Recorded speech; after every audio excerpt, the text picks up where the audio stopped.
Pessoal, tudo bem? Nós vamos dar sequência à nossa disciplina de História da Ciência, da Técnica e da Tecnologia,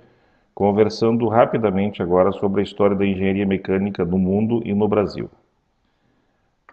Nós havíamos conversado na aula anterior sobre a definição de engenheiro, que no início ele tinha uma conotação mais de, etimologicamente falando, de alguém que construía máquinas ou engenhos militares. E semanticamente, etimologicamente, tanto do francês como do latim, a palavra engenheiro é remetida à noção de qualidade, de talento, de genialidade ou mesmo de habilidade. Conversamos também na aula anterior sobre a evolução do conceito de engenheiro, que no início era uma percepção mais da capacidade inata do ser humano, da sua genialidade no sentido interno, e que depois passou a ter uma conotação mais externa, como resultado, o aparelho ou máquina bem feito produzido por essas pessoas que lidam com engenharia. E mais recentemente, a palavra engenheiro ou o conceito de engenheiro tem a ver com ou de engenheira, né, vamos dizer assim, tem a relação direta com quem domina a arte e a ciência da engenharia. Conversamos na aula anterior, e isso é extremamente importante para o conceito, o conteúdo, ou o aspecto mais histórico da engenharia mecânica, o reconhecimento da importância de pensadores como Leonardo da Vinci, né, que pensava e fazia seus inventos a partir de uma visão interdisciplinar, combinando arte, engenharia e as ciências exatas. E o destaque que a gente pode dar às suas engenhocas, né, tanto no projeções no campo náutico como aeronáutico. Conversamos, e é importante retomar, que Galileu Galilei, né, embora seja conhecido e reconhecido por outras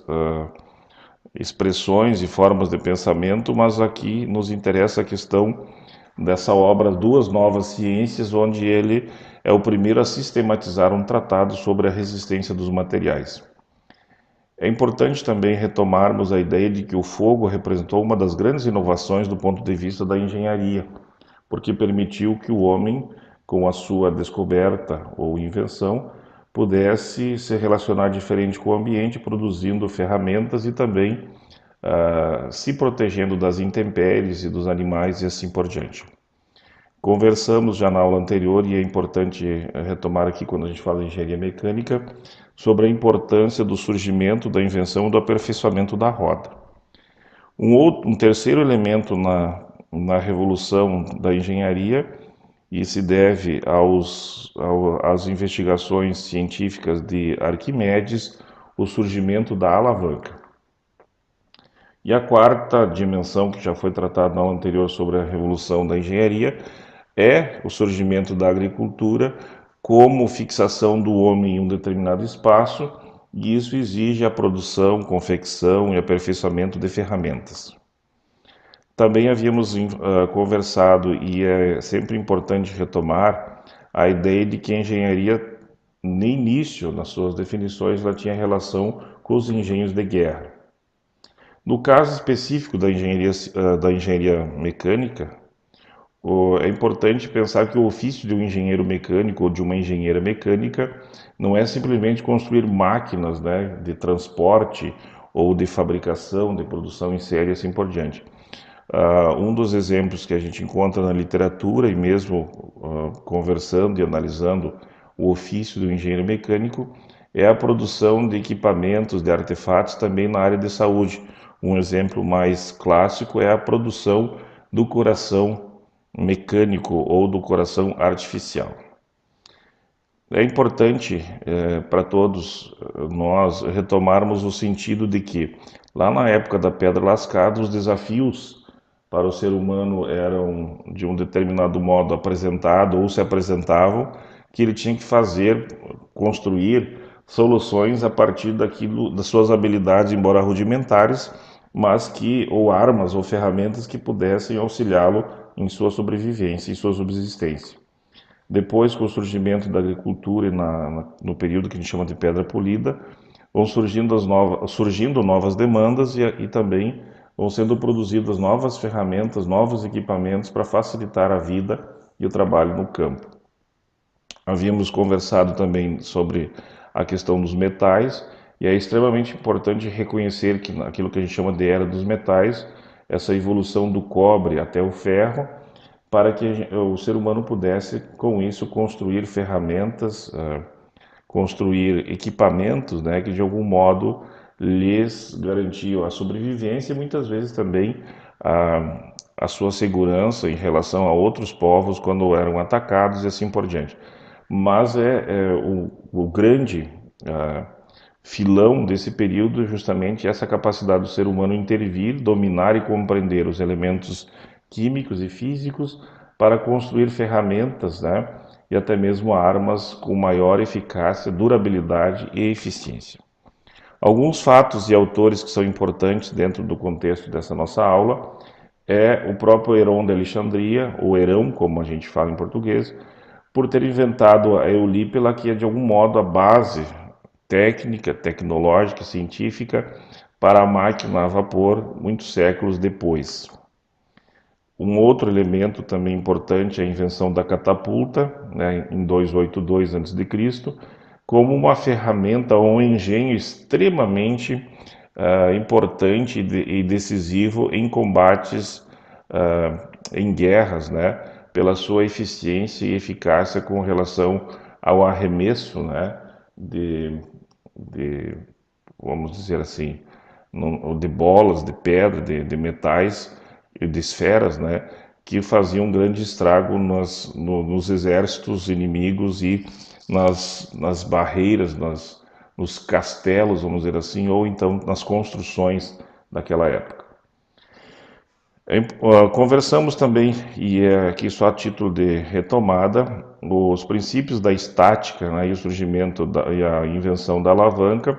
fez com que Arquimedes se tornasse uma das grandes referências da engenharia mecânica, sempre partindo daquela premissa, daquela ideia ou do seu lema que era dê-me um ponto de apoio e eu moverei o mundo. O Thomas Savery, lá no final do século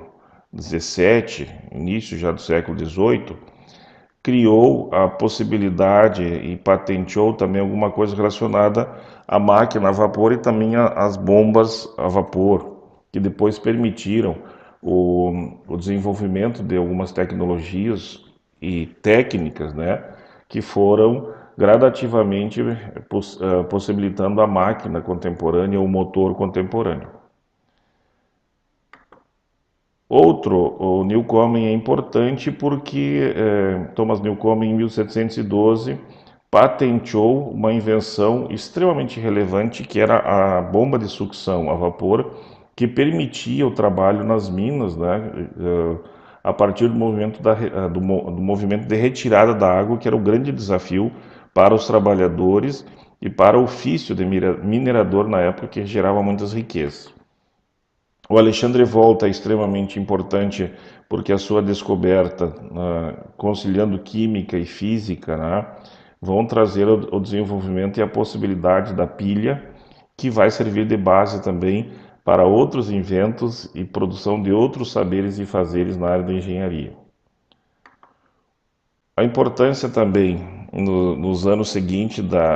daquilo que nós podemos chamar da primeira máquina de produção em série, do Edmund Cartwright, em 1785, que patenteou o primeiro tear mecânico que nós temos registro, né? E que de algum modo possibilitou o desenvolvimento da revolução ou da era industrial. O piche é importante pela criação do motor elétrico, do primeiro motor elétrico, e essa invenção vai possibilitar novas formas do homem se relacionar com as máquinas e também com o ambiente. É extremamente importante retomarmos a visão de que o entendimento de que essas construções ou demandas do mundo empírico, técnico e tecnológico, elas sempre estão orientadas por uma visão filosófica. E eu cito como um dos grandes mentores da ciência experimental do Ocidente o monge franciscano Roger Bacon, que foi, entre outras invenções, o inventor da pólvora de propulsão, dá para se dizer arma de fogo, né? o que é um pouco contraditório por ser um monge franciscano, mas ao estudar quimicamente a pólvora chinesa, ele conseguiu explodir parte do convento, onde que ele ficou preso até o final da sua vida. Também, ao questionar os textos sagrados sobre o arco-íris, por exemplo, ele conseguiu produzir conhecimentos na área de óptica, né? Sobretudo a possibilidade de inventar o óculos, a lente e outros instrumentos extremamente importantes na observação, na compreensão e na relação do homem com o ambiente. Mais tarde, o seu xará de sobrenome Francis Bacon leva ao extremo essa compreensão, sobretudo com a obra Novum Organum, Novo Órgão, que remete o ser humano a uma nova visão sobre o meio ambiente e sobre o papel do conhecimento. Nesse texto, logo no início, o Francis Bacon critica os empiristas, atribuindo a esses a noção de formiga, comparando às formigas, dizendo que a produção de alguns saberes práticos que não tivessem conotação de domínio do ambiente ou de domínio do espaço que o ser humano vive para viver melhor não fazia muito sentido. Criticou também nessa sua obra o pensamento racionalista, Descartes, sobretudo, atribuindo a ele essa visão e comparando o cartesianismo e o racionalismo a uma teia de aranha, né? Dizendo que enquanto os empiristas tinham essa visão similar às formigas, os racionalistas tinham uma visão similar à aranha, que faz suas teias para aprender a realidade. E o Bacon sugeriu, dentro daquela lógica do que saber é poder, sugeriu que nós pudéssemos conciliar os saberes na produção de fazeres que nos colocam em melhor comodidade, em melhor condição de bem-estar. E ele diz que a verdadeira ciência faria com que o ser humano se tornasse semelhante às abelhas, onde produz teorias, saberes, mas de algum modo traz presente a noção do mel, né, como um resultado prático para viver melhor. É por isso que é importante reconhecer esse salto, sobretudo na cultura anglo-saxônica, embora a gente possa criticar pelo seu teor mais eurocêntrico, né, a importância do pensamento baconiano, do Francis Bacon, de que saber é poder, no sentido que ele colocava no seu livro: a natureza é uma bruxa, ela precisa ser torturada, precisa ser maltratada para revelar os seus mistérios. Então é extremamente importante a gente reconhecer que os saltos qualitativos em termos de técnica, tecnologia e de ciência, a partir de Bacon, aconteceram também por essa nova visão de que não basta contemplar a verdade, é preciso transformar a natureza de acordo com as nossas demandas e necessidades. Importante também reconhecer do ponto de vista filosófico e científico, né, o Francis Bacon com essa postura e entendimento com relação ao método experimental, o próprio pensamento cartesiano do René Descartes, as contribuições do campo da matemática, da geometria analítica e a retomada do Roger Bacon com relação às leis da refração da luz. É importante também, foi importante, de extrema relevância, o que o Pascal criou, em termos de tanto do pensamento matemático, como também a possibilidade pragmática, né, a transformação desse conhecimento na primeira máquina de calcular. Também na metade desse século, o princípio básico para o estudo da resistência dos materiais foi a lei de Hooke, e já quase no final do século, a questão das descobertas e das proposições feitas por Newton e Leibniz, entre elas o cálculo infinitesimal, como ferramenta básica para a análise da matemática. Trouxe só para que a gente também analise como é recente, né? No final do século XIX, o surgimento do primeiro carro comercial do mundo, juntando todos esses conhecimentos do campo da engenharia que tinha tanto na parte elétrica como na parte da combustão, a máquina a vapor que existia anteriormente, e a própria relação disso com a roda, como nós havíamos falado antes. Então o primeiro carro comercial do mundo, representa essa síntese daqueles vários saberes, ou dos vários saberes produzidos historicamente. O primeiro barco a vapor, embora não tenha sido a primeira invenção náutica a atravessar o mundo, mas o primeiro barco a vapor foi Savannah, e que em 1819 ele fez a travessia do Atlântico. Também falamos já na aula anterior sobre as descobertas e a importância no mundo da engenharia, do universo da engenharia, e temos recentemente no século passado, no início do século passado, o primeiro voo como uma marca registrada de um novo tempo nos transportes e na relação do homem com o ambiente. Também havíamos conversado, e é sempre importante retomar, que o ensino de engenharia do ponto de vista acadêmico, ele é datado de 1783, o seu início, né, a sua formalização, com a fundação das escolas das Minas, em Paris, justamente como a necessidade de produzir saberes que pudessem facilitar a exploração de minérios, né, ou conhecimentos que pudessem facilitar a exploração de minérios e que de algum modo depois, com o passar do tempo, uma década depois, foi de algum modo fomentando a produção de cursos na área de politecnia ou o encontro de várias engenharias, possibilitando assim a formação acadêmica, né, e escolar das pessoas que queriam trabalhar ou que precisavam trabalhar nas minas. No Brasil é importante, e nesse sentido o material que vocês têm disponível, eu agradeço a gentileza do colega Sandro, que é do nosso polo, e que traz esses elementos históricos da importância da relação da engenharia no Brasil com a engenharia militar. E o início da engenharia praticamente no Brasil é datado de 17 de dezembro de 1792, com a criação da Real Academia de Artilharia, Fortificação e Desenho, na cidade do Rio de Janeiro, que nós já havíamos conversado na aula anterior. Para irmos finalizando essa introdução, é importante pensar o seguinte: quando surgiu a carruagem, né, as pessoas ficaram extremamente espantadas pela sua velocidade de 16 km por hora, possibilidade em velocidade máxima. Se nós compararmos um avião comercial hoje, a velocidade que ele pode atingir, ou em média, né, é de 900 km por hora. E se compararmos esses dois meios de transporte, tanto a carruagem como o avião, com um foguete, né, nós temos uma diferença bastante grande, porque o foguete é capaz de atingir até mesmo 40 mil quilômetros em uma hora. Isso nos remete a pensar também sobre o papel social e humano das produções tecnológicas, científicas e técnicas no mundo, no universo da engenharia. E eu trouxe presente, só a título de reflexão, um carro de uma marca famosa chamada Lamborghini, onde seu preço, falando do modelo 2018, alcança 4 milhões e 300 mil reais. Algo distante da realidade da maioria das pessoas, e também trouxe para que a gente pensasse da importância técnica, tecnológica e científica do drone, e que a gente encontra nos sites comerciais de várias lojas por um preço de 105 mil reais.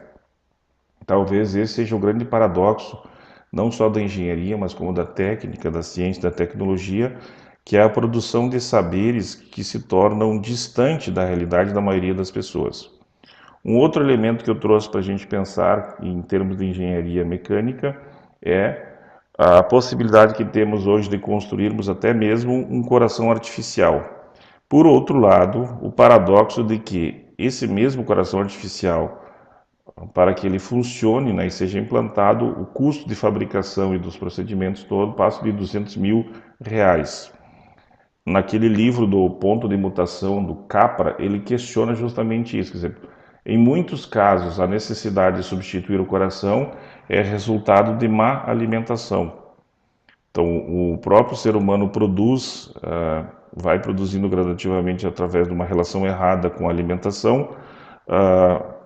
um certo dano ao coração que depois precisa ser substituído. O aspecto importante é que nós conseguimos, com o nosso conhecimento, com a nossa ciência, a nossa tecnologia, produzir um coração artificial.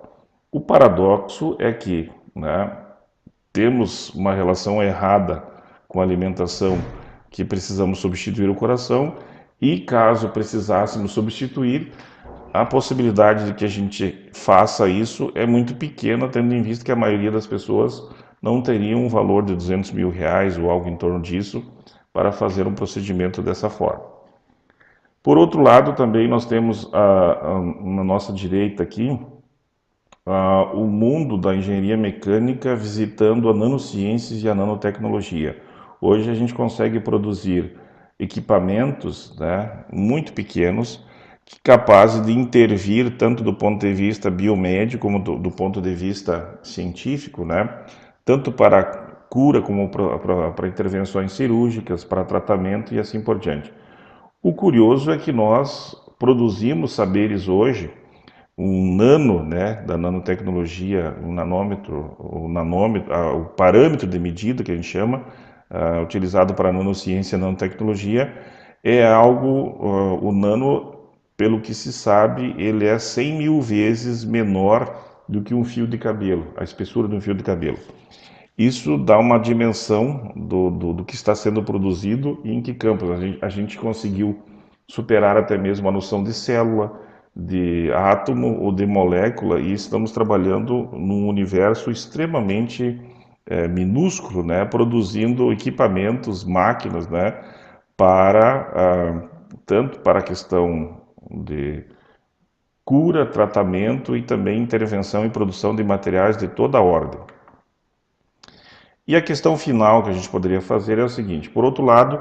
embora todo esse progresso, embora todas essas conquistas que a gente tem feito, nós temos que pensar, enquanto institutos federais, a questão da relação da educação e do trabalho. Não se discute isso no meio acadêmico e muito menos no meio econômico hoje, né, no meio social. As máquinas, já lá, quando Aristóteles escrevia, ele dizia que vai chegar um momento na história da humanidade que as máquinas farão o trabalho que o ser humano faz, e com isso possibilitaria que o ser humano se ocupasse da meditação. O que a gente percebe de modo talvez desproporcional, que sobretudo máquinas como essa que a gente está vendo aqui da esquerda, um robô, no meio da produção automotiva, ele substitui em média entre 5 a 10 milhões de trabalhadores. Se nós olharmos a figura do meio, eu venho do estado do Paraná, onde que tinha regiões que as pessoas trabalhavam como boias frias, né? A pessoa colhia a cana, cortava a cana, boia fria, porque levava comida de casa e ficava o dia inteiro cortando com o facão as canas, muitas vezes queimadas pelo fogo, né? Numa situação de bastante insalubridade, onde que as pessoas ganhavam seu sustento. Essa máquina que colhe cana hoje, ela substituiu o trabalho humano. E nisso há um ganho muito grande, porque é muito melhor uma máquina que faça isso do que o trabalhador que fique exposto, né? Muitas vezes as condições desumanas de trabalho, as relações desumanas de trabalho e até mesmo as intempéries, né, da natureza. A grande pergunta é, mas o que a gente faz de modo imediato com aquelas pessoas que cortavam cana e agora elas não têm mais esse ofício? Ou mesmo, na figura mais da direita aqui, a gente tem também lá do meu estado, que se espalhou pelo Brasil, a invenção da máquina que colhe mandioca. Então imagina que antes milhares e milhares de trabalhadores viviam tanto da colheita da cana como da mandioca, e hoje essas invenções, e também no meio urbano, né, elas tiram milhares e milhares e milhões de postos de trabalho. Então, de um lado, nós temos a importância dessas invenções na automação, por outro, é muito lento o processo humano e social, antropológico, de migração das pessoas para outras formas de trabalho. Deixo aqui as referências, onde tirei as imagens, né? Agradeço imensamente a atenção de todos. Até a próxima.